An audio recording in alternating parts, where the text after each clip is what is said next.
So most managers think that their credibility gets destroyed by the big, loud failures and mistakes, when in reality, what's most damaging to your credibility is actually far quieter and shows up in small habits that many of us repeat every single day. Which is why in today's video, I'm going to show you the 3 subtle ways that you might be losing credibility without even realizing it, and how you can close that credibility gap before it is beyond repair. Having worked with hundreds of managers inside my programs, these are the 3 habits I see coming up time and time again, even in managers who are genuinely trying to do a great job. So I want you to pay close attention because you might be falling into the same trap too. So let's start with the first one, shall we? So have you ever given your team direction where everyone on the team nods in agreement that they know what they need to do?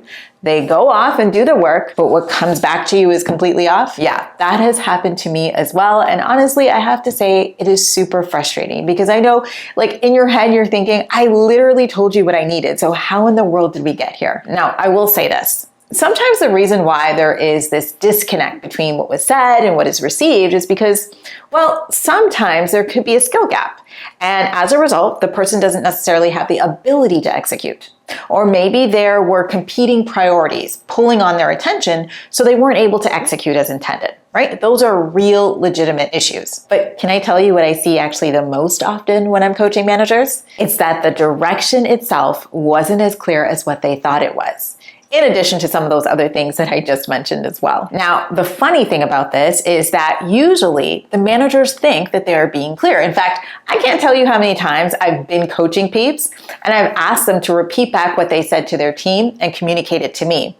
And when they say it out loud, I can absolutely hear it is not clear at all. And even they, when they're sitting in that setting with me where we're aiming for clarity, they'll realize, oh, I guess I wasn't clear. Now, you might be sitting there thinking, okay, but Mac, what exactly does that have to do with credibility? Well, here's the connection, okay? When you give direction and you feel confident that what you communicated was clear, and then your team comes back to you with something that is completely off, it can really rub you the wrong way, right? It can be irritating.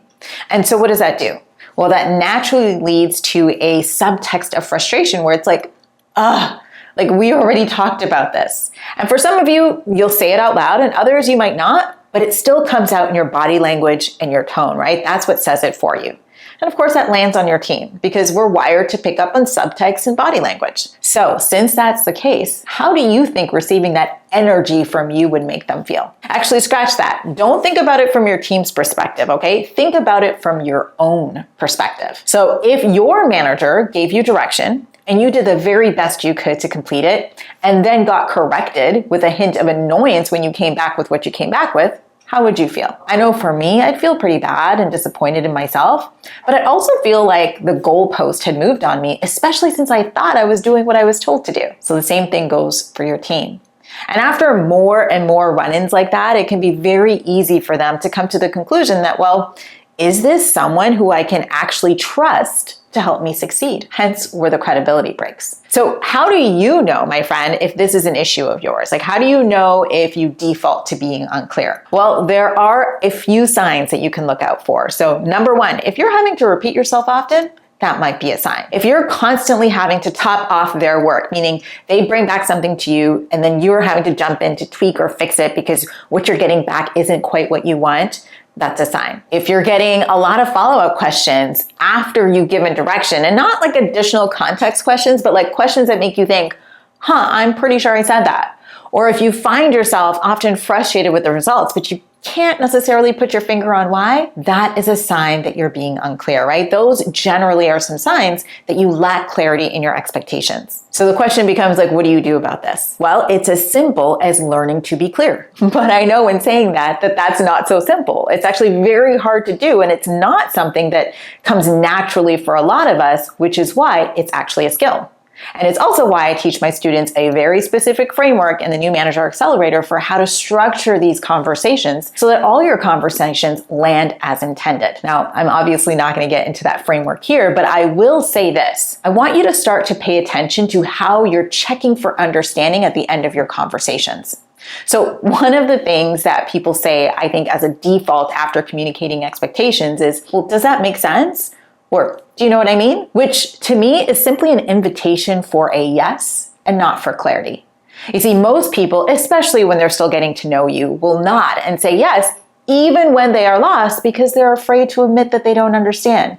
And honestly, some people consider themselves pretty resourceful, enough at least to figure it out when they walk away, even if they don't understand in the moment. So when you say, does that make sense? You're literally inviting confusion. So instead, as an actionable step, I want you to eliminate that closer that you're typically using and replace it with something that is far more intentional. Okay, so the next credibility killer is one that happens when you see a problem forming and in how you choose to address it. So I had a student who, when she entered into my program, had a situation where she had a team member who had been tasked with a very simple assignment that was tied to an upcoming project, right? So that's the context of her situation. She said that this person who was tasked with this simple assignment had shown zero interest in doing any of the work associated with the project up until the very last minute. So essentially, they didn't do anything until it was absolutely necessary, which she said was no major issue, but did make her question their approach to work. And of course, she wanted my guidance in terms of how to handle this situation. Now, I want to pause here for a second and just double click on a couple of words that she used in this situation where she said, it's not a major issue, referring to everything that clearly was an issue to her, otherwise she wouldn't have brought it up. You know, I see this so often where by the time a manager says those words, the situation almost never just started. In fact, what this entire situation really told me was that she had been watching the pattern for a long enough to have formed an opinion about their approach, and yet said nothing because she kept telling herself that it wasn't a major issue, right? She had rationalized what was pricking at her until she felt like she couldn't ignore it anymore. So how does that kill your credibility, you might ask? Well, you see, when feedback only shows up after it's been building in you for a while, it lands as a mood rather than helpful correction. Think about it. If you're quietly stewing in your head about something and your team member has no idea that this has been bothering you, by the time you say something, they're gonna feel like the energy shifted from you and out of nowhere. And instead of it landing as a performance issue, it's gonna land as a you issue to them. And that's exactly how you lose credibility, right? You become someone to them that is not consistent or honest. So of course, the million-dollar question becomes, how do you know if this is your pattern? Well, here are a few things that you want to look out for, right? So if your team member seems genuinely blindsided whenever you bring something up, and I'm not saying that they're playing dumb, but genuinely like flabbergasted, that is a sign. If your feedback conversations always feel heavier than it should, even if the issue is relatively small and there's still weight to this, that might be a sign. If you're holding on to frustration about team members, that's a sign. If you often find yourself avoiding conversations because you don't necessarily know how to bring it up, that's another sign. Listen, I'm going to tell you the same thing that I tell my students all the time, which is that small early corrections are trust builders, whereas delayed loaded conversations, all they do is increase tension and erode trust. And that's why my recommendation is that you learn to effectively lean on the small early corrections.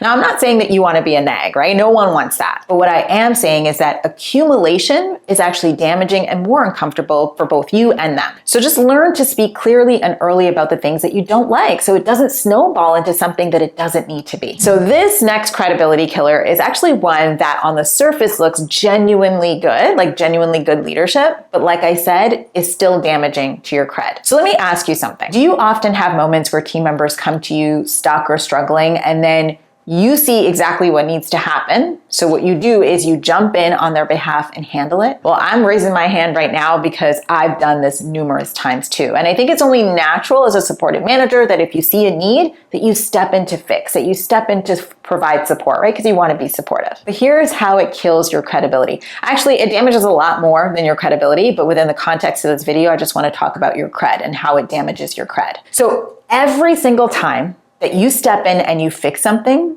you're obviously sending a message to your team member, okay?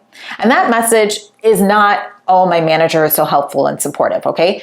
The message is, my manager does not think or does not trust me enough to complete this. They don't think I can figure this out. Even if your intentions are completely good, that is the message that you are actually sending. And over time, your team stops trying to solve problems on their own because they know that you're going to swoop in and do it anyway. Right? Instead, they now become dependent, they stop taking ownership, and you, my friend, become overwhelmed, overextended, and frustrated because let's be real, you're doing all the work. So it's only normal. But here's the credibility piece. In those actions, you are looked at as someone who does not trust their team, which doesn't actually earn you respect. You know, I'm reminded of a situation much like this when I was running some surveys with an organization last year in a training that I was doing, where one of the managers on the team had this habit of swooping in and saving the day in her team. And let me tell you, their responses said a lot. I remember talking to just one person, and this one person said, yeah, she has a habit of like trusting nobody but herself. So I guess I'm not needed here. And the way that it was said, it was kind of like this tone of like, I don't trust her either. You know what I mean? So make no mistake, team members are watching, right? It is absolutely a credibility killer. Remember, I say this often, but you know, repetition is important for it to land. So I want to say it again. Always remember that your job is not to have all the answers or to do all the work, right? Your job is to develop the people who can find the answers themselves. Your job is to coach. Your job is to train, to give ownership to your people so they can do the jobs that they were hired to do. At the end of the day, your team is not measuring your credibility by what you know or where you came from, right? They're measuring it by who you show up as every single day that is demonstrated in those small habits that we talked about, which I think is good news because all those things that we talked about is something that you have the ability to learn or change, which is completely within your control, which means you have control over whether or not you are seen as somebody who's credible. I think that's a fantastic thing. Now, if any of those habits hit close to home for you, especially that first one that I talked about around clarity, you'll definitely want to watch this video here next, where I'm going to break down what's needed in order to set clear expectations with your team.